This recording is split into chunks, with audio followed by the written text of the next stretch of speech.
Hi master, welcome to Bigg Boss Telugu season 8 September 11th episode review by మీ funny మగ్డి. ఎట్లా అనిపించింది episode? లైవ్లో నాన్ స్టాప్లో చూసే వాళ్ళకి ఎపిసోడ్ ఇంకా బోరే వస్తుంది. ఎందుకంటే ఇదంతా చూసాం కదరా, అయిపోయింది కదరా, ఇంకా ఏంట్రా ఇవన్నీ అని అనిపిస్తుంది అన్నమాట. లైవ్ వల్ల ఇది డిసడ్వాంటేజ్ అయితే, ఇంకోటి నామినేషన్స్ 2 రోజులు జరగడం వల్ల కూడా ఆ రెండో రోజు ఒరిజినల్గా హౌస్లో ఒకరోజు ఆబ్వియస్లీ ఒక రోజే అవుతుంది, మనకి ఎపిసోడ్లో 1 అవరే కాబట్టి 2 రోజుల టెలికాస్ట్ అవ్వడం వల్ల ఆ రెండో రోజు అయ్యే కంటెంట్ చూడడానికి మనకి 3-4 రోజులు వెయిట్ చేయాల్సి వస్తుంది. కాబట్టి చాలా డిలేడ్ కంటెంట్ అవ్వడం వల్ల ఇంట్రెస్ట్ అనేది కొంచెం తగ్గిపోతుంది కదా. అందుకే నామినేషన్స్ ఒక్కరోజే టెలికాస్ట్ అయ్యే విధంగా అట్లీస్ట్ ఆ టైమింగ్ అన్న ఎక్స్టెండ్ చేస్తే బాగుండు, కానీ అన్నెసరీగా 2 రోజులు అవడం వల్ల బోర్ అనేది ఎక్కువ వస్తుంది. అట్లీస్ట్ నామినేషన్స్ ఎపిసోడ్ వరకు ఎక్స్టెండ్ చేస్తే బెటర్ అని నా పర్సనల్ ఫీలింగ్. మీరు ఏమంటారు కింద కమెంట్ చేయండి. అండ్ తర్వాత చూసుకుంటే రేషన్ కోసం ఫైట్, ఫుడ్ కోసం ఫైట్, భలే అసలు టాస్కులు కానీ థాట్స్ కానీ ఈ సీజన్లో భలే వస్తున్నాయి బిగ్ బాస్ వాళ్ళకి. ఎందుకంటే ఇప్పుడు ఫుడ్ కోసం మామూలుగా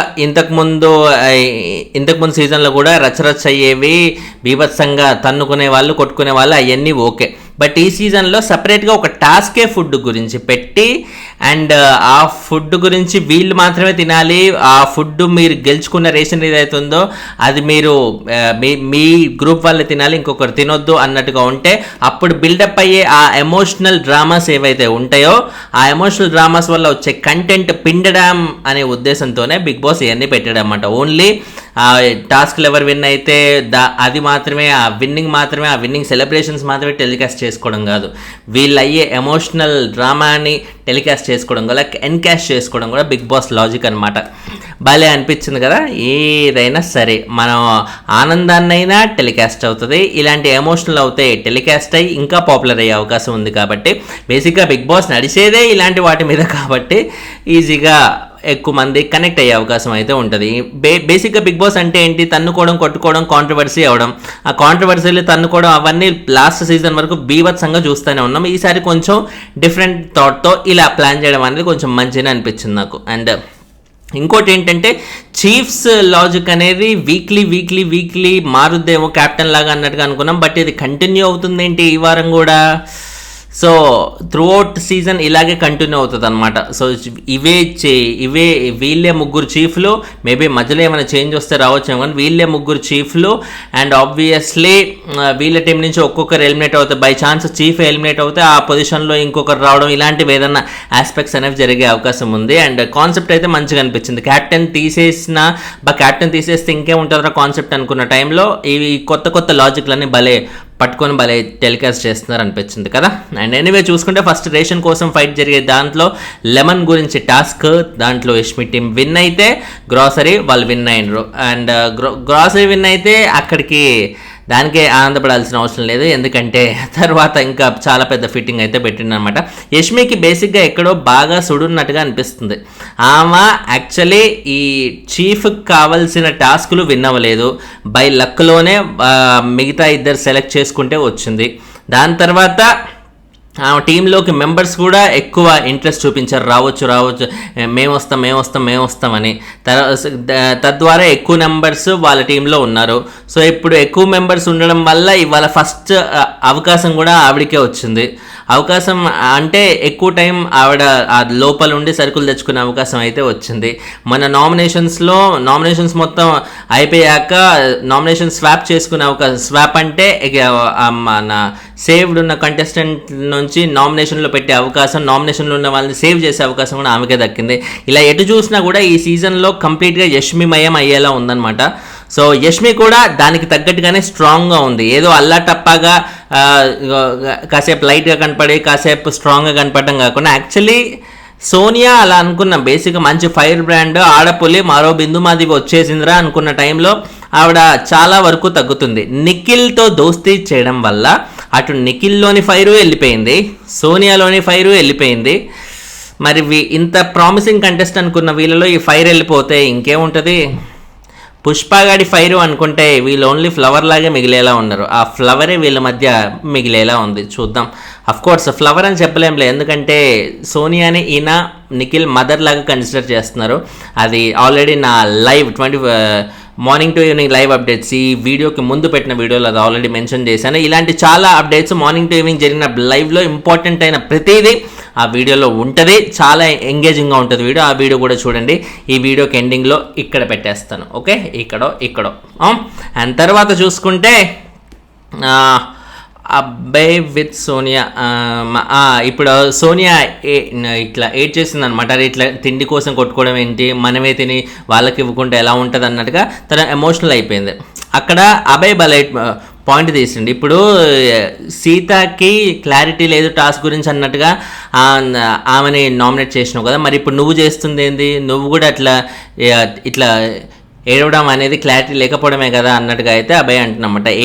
ఏడిస్తే క్లారిటీ లేకపోవడం ఎలా అవుతుంది, ఎందుకంటే ఆమె ఫుడ్ అనేది టాస్క్ అనేది బేసిక్గా ఇలాగ ఆడతారు ఇలాగే ఉంటుంది అని ఆమెకు తెలిసినా కూడా ఆ కంప్లీట్ ఫుడ్ అనేది ఆమె తినడం అనేది, అంటే వాళ్ళకి మళ్ళీ తినడం, కొంతమందే తినడం, మిగతా వాళ్ళు తినకపోవడం, పస్తులు ఉండడం అనేది ఆమె బాధపడి అలా రియాక్ట్ అవుతుందన్నమాట. So this is a terrific gesture. ఎందుకంటే సోనియా అలా కన్నీళ్ళు పెట్టుకుంటుంది, ఎమోషనల్ అవుతుందని ఎవరు అనుకుంటారు చెప్పండి. కోర్స్ ఇంతకుముందు విష్ణుప్రియతో లొల్లైనప్పుడు స్టార్టింగ్లో ఫ్యామిలీ గుర్తొచ్చినప్పుడు ఎమోషనల్ అయినా కూడా ఇలాంటి ఆస్పెక్ట్స్లో ఎమోషనల్ అవ్వడం అనేది పాప ఎంత మంచిదిరా, మనం అనుకున్నంత ఫైర్ ఏం కాదు, ఆడపుల్ల అయితే ఏం కాదు అన్నట్టుగా అయితే ఫీలింగ్ వచ్చిందనమాట. అండ్ తర్వాత చూసుకుంటే సెకండ్ టాస్క్లో ఏదైతే ఫుడ్ ఐటమ్స్ ఉరికొచ్చి రూమ్లోకి పోయి తీసుకొచ్చి ఉరికొచ్చే టాస్క్ ఏదైతే ఉందో అందులో నిఖిల్ అండ్ మణికంఠ వాళ్ళిద్దరు ఫస్ట్లీ నిఖిల్ పోవాలనుకుంటే లేదు నేను వెళ్తా అంటూ మణికంఠ మధ్యలో దూరిండి అనమాట. అది కాదు నేను వెళ్తా అంటే కాదు, నామినేషన్స్లో నేను వెళ్ళాల్సిందే, నేను ఆడాల్సిందే అన్నట్టుగా అంటున్నారు. ఇప్పుడు నిఖిల్ చీఫ్గా ఉండి మణికంఠని అది కాదు వెళ్ళేది నేనే వెళ్ళాలి అన్నట్టుగా స్ట్రాంగ్గా చెప్పలేడా? మణికంఠ ఏంటి అసలు చీఫ్ మాట వినకుండా నేను వెళ్ళాల్సిందే, నేను వెళ్తా అన్నట్టుగా అంటాడు. అంటే చీఫ్కి రెస్పెక్ట్ కానీ ఆయన మాటకి ఆ బేసిక్ కన్సర్న్ కానీ ఏది ఉండదు అన్నట్ట. నిఖిల్ చీఫ్గా ఉండి ఇంకేముంది అక్కడ? అందరూ మెంబర్స్ లాగా, అందరూ క్లాన్ లాగా ఉన్నారు అక్కడ. చీఫ్ అనేది మాటకి కంప్లీట్గా నిఖిల్ అర్థమే మార్చేసి అసలు మణికంఠ మాట నిఖిల్ వింటున్నట్టుగా ఉంది. ఇక్కడ ఆపోజిట్గా జరగాలి కదా. ఇక్కడ ఏం జరుగుతుంది, మణికంఠ మాటే నిఖిల్ విన్నట్టుగా అయిపోయింది. ఆఖరికి మణికంఠ ఆయన మాట నెగ్గించుకునే వెళ్ళాడు అన్నమాట నిఖిల్ని కాదని. What a domination yeah. And నామినేషన్లో ఉన్నా కాబట్టి నేనే ఆడతా టాస్క్ అంటే టాస్క్ ఆడిస్తే ఓట్లు పడతాయా? ఇది ఎలా పాసిబుల్? ఎక్సలెంట్ టాస్క్లు ఆడితే మంచిగా స్పోర్ట్స్ బాగా ఆడితే బిగ్ బాస్కి వెళ్ళొచ్చు అంటే ఇప్పుడు వీళ్ళందరినీ ఎందుకు తేవడం? డైరెక్ట్గా ధోనీని, కోహ్లీని వాళ్ళనే తీసుకురావచ్చు కదా. ఎందుకు? టాస్క్లు ఆడితే కాదు, ఎంత ఇంప్రెసివ్గా మన క్యారెక్టర్ని, మన పర్సనాలిటీని పబ్లిక్ ముందు ఎస్టాబ్లిష్ చేసుకున్నాం, ఎలాంటి సిచ్యువేషన్స్లో ఎంత హ్యూమనిస్టిక్ నేచర్లో మనం రియాక్ట్ అయ్యి మనుషులు గెలుచుకున్నాం, ఇలాంటి వాటిని కదా కన్సిడర్ చేసేది బిగ్ బాస్లో. సో అది ఫస్ట్ మణికంఠకు అర్థం అవ్వాలి. టాస్కులు బాగా ఆడేస్తే ఇది right from the beginning first season నుంచి నేను చూస్తూనే ఉన్నా. అరే నేను ఈ వారం నామినేషన్స్లో ఉన్నా కాబట్టి నేను ఆడతా టాస్క్, ఈ టాస్క్లో గెలవడం అనేది నాకు చాలా ఇంపార్టెంట్ అన్నట్టుగా ప్రతి ఒక్కరు చెప్తుంటారు. టాస్క్లు ఆడితే ఎలా గెలుస్తారు బై? టాస్క్లు ఆడితే ఆ టాస్క్ వరకు గెలుస్తారేమో, ఆ వీకెండ్లో ఎందుకు సేవ్ అవుతారు? సింపుల్ లాజిక్ అది. అండ్ తర్వాత ఇన్ఫ్యాక్ట్ ఇక్కడ మణికంఠ నిఖిల్ మాట గౌరవించి తగ్గి ఉంటే అదే ఆడియన్స్ ఏమనుకునే వాళ్ళు, అది ఎంత మంచిగా చీఫ్ మాటకి ఎంత మంచిగా గౌరవించి తనకి ఎంతో కోరికుండి ఆడాలనుకున్నా కూడా తగ్గడరా, మంచోడ్రా మణికంఠ అన్నట్టు ఆ ఆస్పెక్ట్లో ఆడియన్స్ కనెక్ట్ అయ్యి అది ఓటింగ్కి పనికొచ్చే పాయింట్. అంటే అంతేగాని టాస్కులు గెలవడం కాదు. పోనీ ఇంత చేసి టాస్క్ ఏమైనా గెలిచాడా అంటే యష్మి చేసిన మాయ వల్ల ఆ టాస్క్ కూడా ఓడిపోవాల్సి వచ్చింది. సో తర్వాత చూసుకుంటే ఏదైతే ఇది యష్మి చేసిన మ్యానిపులేషన్ ఉందో 250 grams 290 grams అనేది నో డౌట్ అది క్లియర్గా మణికంఠనే విన్నర్ అన్నట్టుగా డిక్లేర్ చేయొచ్చు. కాకపోతే ఆయన టీంలో ఇద్దరు మాత్రమే ఉన్నో, ఇక్కడ కిరాక్ సీత టీంలో అంటే నైనిక టీంలో 6 members ఉన్నారు కాబట్టి ఇద్దరి కోసం 6 members పస్తులు పెట్టడం న్యాయం కాదనే ఉద్దేశంతో ఒక హ్యూమనిస్టిక్ యాంగిల్లో యష్మి అలా ఆలోచించి డెసిషన్ తీసుకోవడం అనేది ఫెంటాస్టిక్ అనే చెప్పాలి.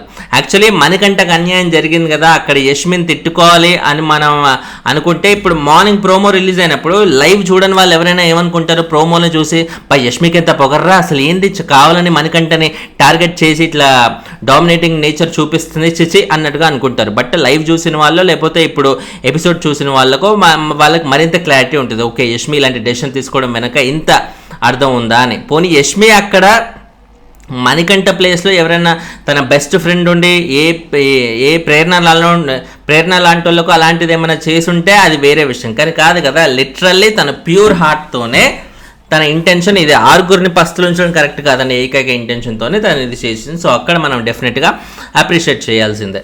అండ్ తర్వాత చూసుకుంటే Nainika team obviously second task అనేది విన్ అయ్యారు. తర్వాత ఇన్ఫ్యాక్ట్ యష్మి కూడా చాలా ఎమోషనల్ అయ్యి తర్వాత మణికంఠకి సారీ చెప్తే హగ్ కూడా చేసుకుంది. అండ్ మణికంఠ కూడా దాన్ని మరీ సాగదీయకుండా అర్థం చేసుకొని వెంటనే హగ్ బ్యాక్ ఇచ్చారన్నమాట. మంచిగా వాళ్ళిద్దరి ఏమంటారు ఆ గెస్చర్ అనేది చూడటానికి చాలా బాగుంది. ఎందుకంటే అప్పటి వరకు అంత ఆర్గ్యూ చేసుకున్న వాళ్ళు ఒకేసారి తర్వాత ఫ్రెండ్స్ లాగా అయ్యి హగ్ చేసుకోవడం అనేది it's a good thing to see. And తర్వాత చూసుకుంటే నిఖిల్ అండ్ అబ్బాయి వీళ్ళిద్దరు మాట్లాడుకుంటున్నారు.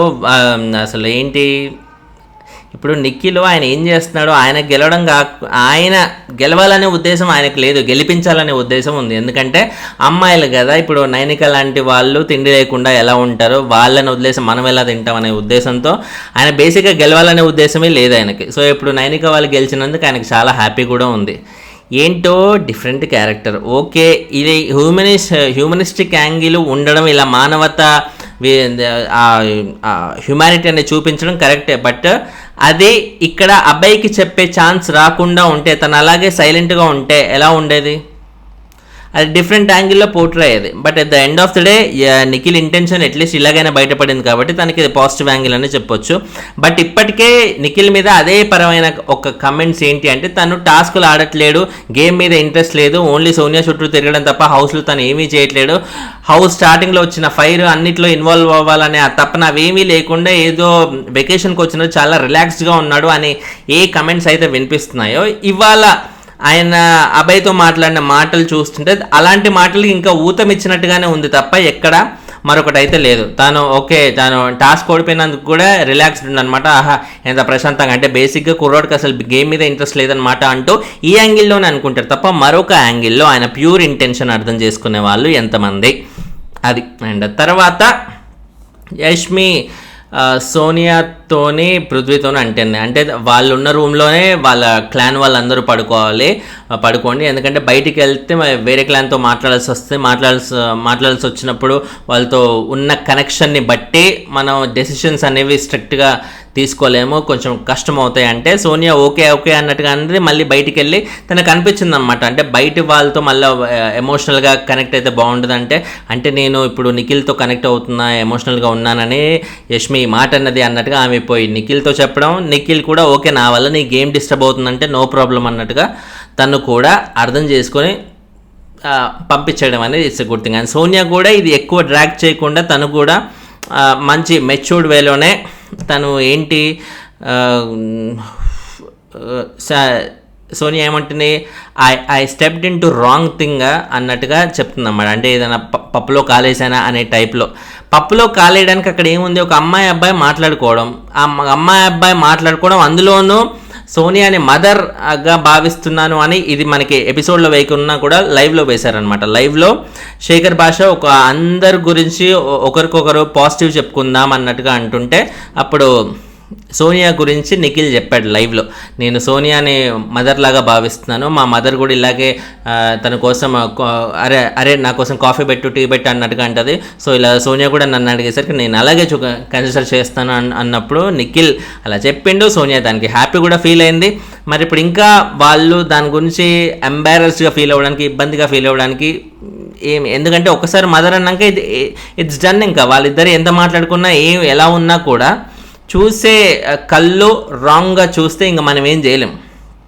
ఎందుకంటే జనాలకి క్లారిటీ ఉంది కదా. ఇప్పుడు చూసి అక్కడ కంటెస్టెంట్స్కి రాంగ్గా అనిపించడం వల్ల పోయేదేం లేదు. ఎందుకంటే వాళ్ళు ఓట్లు వేయట్లేరు కాబట్టి. జనాలు చూస్తున్నాను, జనాలు సోనియాని నిఖిల్ని ఆ రిలేషన్ని అర్థం చేసుకున్నప్పుడు దట్స్ నథింగ్ రాంగ్ అది. సో దట్స్ వాట్ నాకైతే అలాగే అనిపించింది వాళ్ళిద్దరిని చూసినప్పుడు. అండ్ తర్వాత చూస్తే సోనియా పృథ్వీ వీళ్ళిద్దరూ ఏంటి అసలు హౌస్లో మీరు ఎవరిని చూస్తే నీకు విన్నర్ లాగా అనిపిస్తుంది అంటే, ఆ విన్నర్ లాగా అంత సీన్ ఏం లేదు, బట్ శేఖర్ భాషను చూస్తే కొంచెం అట్లా కొంచెం అలా అనిపిస్తుంది అన్నట్టుగా. అంటే కొంచెం కాదా, ఫుల్గా ఎవరిని అనిపిస్తుంది అంటే అసలు ఇవన్నీ కాదు నీకెవరికి అనిపిస్తుంది అంటే నాకు నేనే అనిపిస్తా విన్నర్ని. అండ్ అనగానే శేఖర్ భాష విన్నర్ ఏంట్రా, ఆయన ఏజ్ ఏంటి మన ఏజ్ ఏంటి, ఆయన చాలా పెద్ద ఏజ్, మనతో పోటీ పడేంత సీన్ లేదు ఆయనకి అన్నట్టుగా అయితే అనిందనమాట సోనియా. ఇది కూడా లైవ్లో జరిగింది. ఎపిసోడ్లో మనకి కన్వీనియంట్గా కట్ చేశారు, చూసారు. దేనికి కట్ చేశారు? సోనియాని కాపాడదామనే ఉద్దేశంతోనా? ఇదే ఇప్పుడు లైవ్ చూడకుంటే ఎపిసోడ్ మాత్రమే చూసుకుంటే ఇప్పుడు ఈ పాయింట్ తెలుసు కదా, సోనియా శేఖర్ భాషను అంత పెద్ద మాట అన్నదా.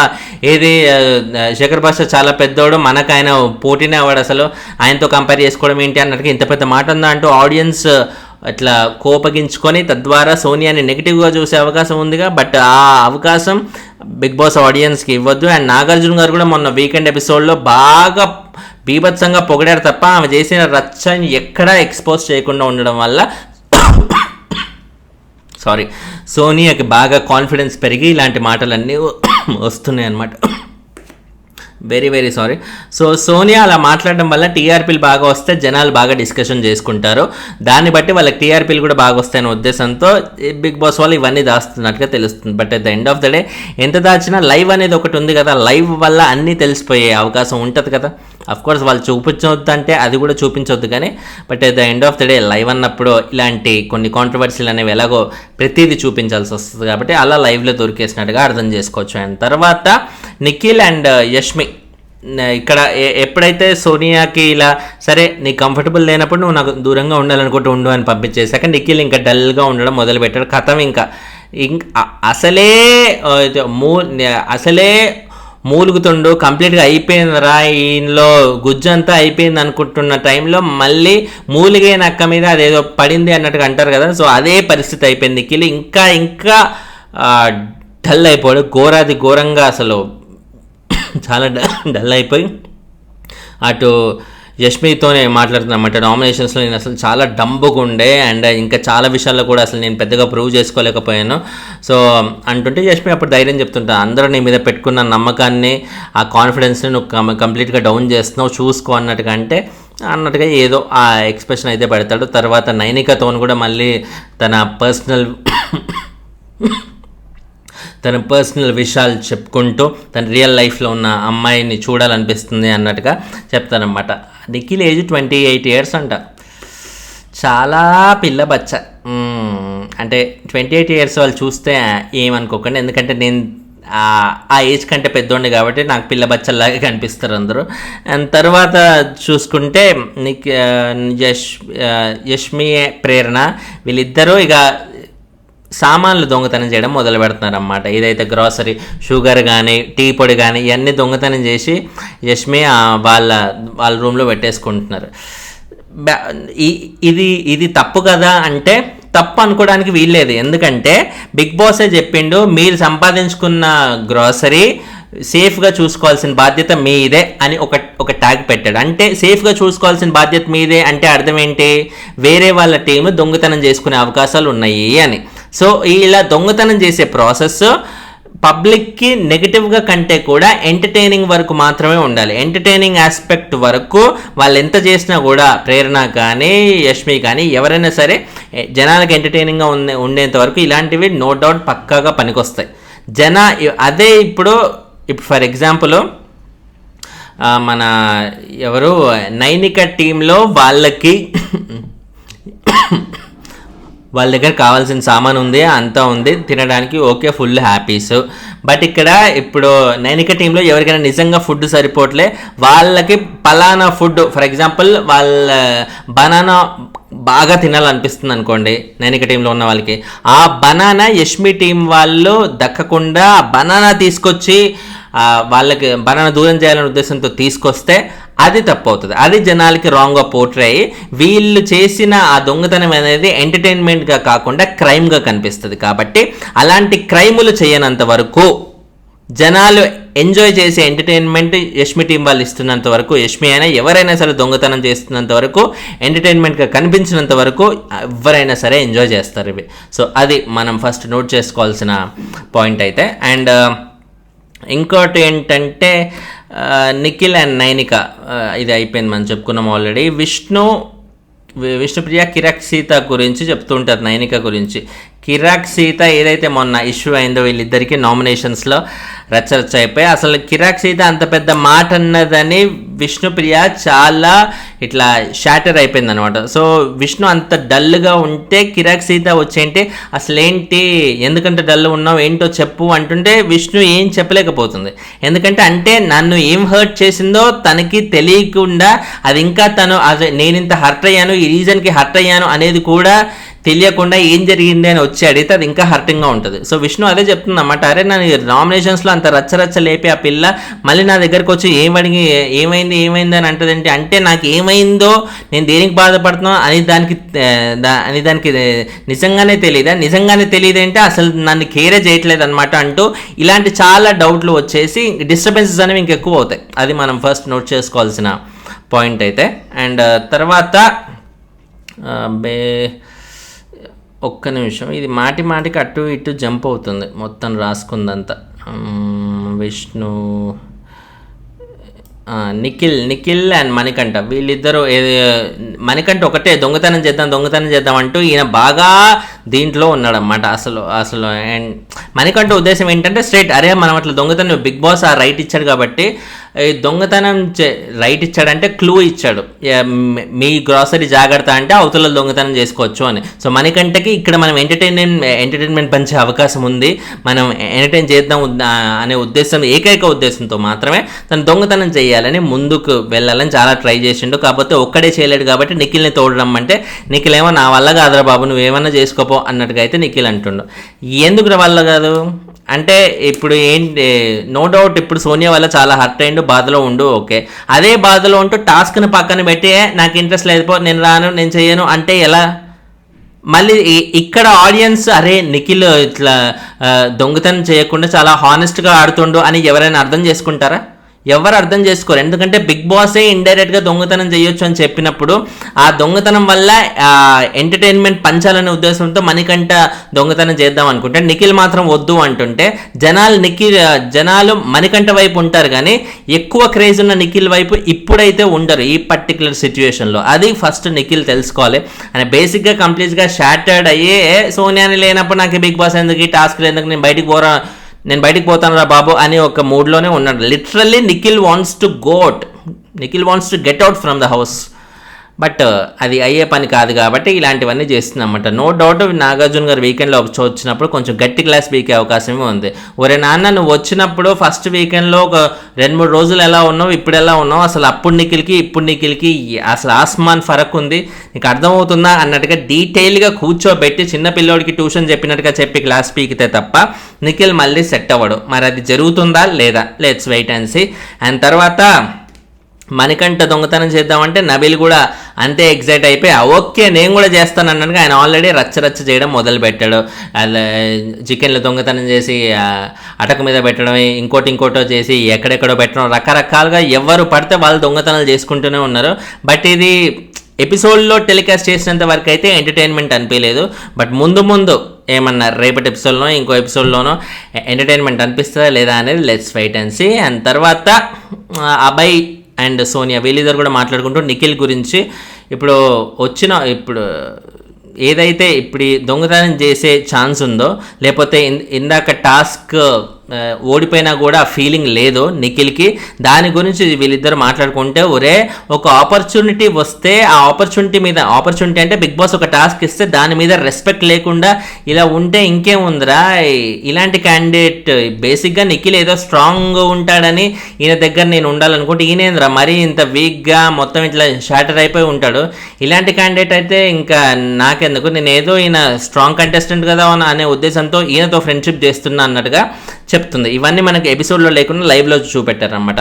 అంటే స్ట్రాంగ్ కంటెస్టెంట్ అనే ఫ్రెండ్షిప్ చేస్తున్నారా, ఇది డైరెక్ట్గా చెప్పేస్తారా అయితే? No doubt. ఇలాంటి డైరెక్ట్గా చెప్తే ఏమవుతుంది, రియల్ లైఫ్లో ఆర్జీవి ఇలాగే మాట్లాడతాడు, ఆన్ ద వేస్ట్ చెప్పేస్తాడు ఎవరేమన్నా అనుకోని అని. ఎందుకంటే అప్పుడు రియల్ లైఫ్లో చెప్తే ఓకే, ఎందుకంటే అక్కడ ఆర్జీవికి ఓట్లు ఎవరు వేయట్లేదు, కానీ ఇక్కడ బిగ్ బాస్ కంటెస్టెంట్కి ఓట్లు వేయాల్సిన అవసరం ఉంది.